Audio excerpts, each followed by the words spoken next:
കോഴിക്കോട് തിരുവണ്ണൂരിൽ തെരുവുനായ ആക്രമണം. തലനാരിഴയ്ക്കാണ് മദ്രസ വിദ്യാർത്ഥി രക്ഷപ്പെട്ടത്. പ്രദേശത്ത് തെരുവുനായയുടെ ശല്യം രൂക്ഷമാണ്.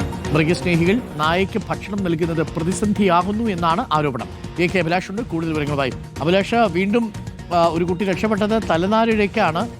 ഒരുപാട് തെരുവുനായ്ക്കളുണ്ട് ഈ ഭാഗത്തെല്ലാം. അയാൾ അവിടെ എത്തിയത് കൊണ്ട് മാത്രം ആ തെരുവുനായ്ക്കൾ അവിടെ നിന്ന് ഓടിച്ചു. തെരുവുനായ ശല്യം രൂക്ഷമാവുകയാണോ വീണ്ടും അഭിലാഷ്? തീർച്ചയായിട്ടും നാടുകളിലൊക്കെ വലിയ പ്രശ്നമായി തെരുവുനായ ശല്യം രൂക്ഷമാവുന്നു. അപ്പോഴും ഇതിനെ നിയന്ത്രിക്കുന്നതിന് ആവശ്യമായ നടപടികൾ ഉണ്ടാവുന്നില്ല എന്നുള്ളത് ഒരു ഭാഗത്ത് പ്രധാനപ്പെട്ട പ്രശ്നമായി ഉയർന്നു വരുന്നു.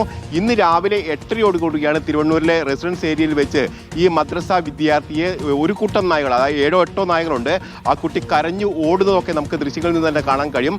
അതിനിടയിലാണ് അവിടെ ഇരുചക്ര വാഹനത്തിൽ വന്ന ഒരു യുവാവ് ഈ കുട്ടിയെ സംരക്ഷിക്കുകയും അതോടൊപ്പം തന്നെ നായ്ക്കൂട്ടത്തെ എറിഞ്ഞു ഓടിക്കുകയൊക്കെ ചെയ്യുന്നത്. വലിയ നായയുടെ ആക്രമണം തന്നെയായിരുന്നു അവിടെ ഉണ്ടായതെന്നാണ്.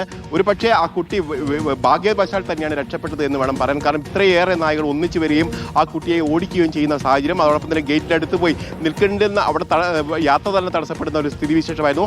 അപ്പോഴാണ് ഒരു രക്ഷകനായി ഈ ഇരുചക്ര വാഹന യാത്രികൻ എത്തുകയും ഈ നായക്കൂട്ടത്തെ ഓടിക്കുകയൊക്കെ ചെയ്തിരിക്കുന്നത്.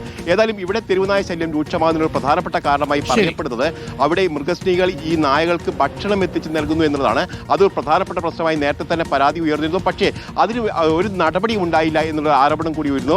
അതോടൊപ്പം തന്നെ ഈ തെരുവുനായകൾ നിർമ്മാണത്തിന് ആവശ്യമായ നടപടികൾ കോർപ്പറേഷന്റെ ഭാഗത്തും ഉണ്ടാവുന്നില്ല എന്നുള്ള ഒരു പരാതി കൂടി ഉയർന്നു വരികയാണ്. അഭിലാഷാണ് വിവരങ്ങൾ നൽകിയത്.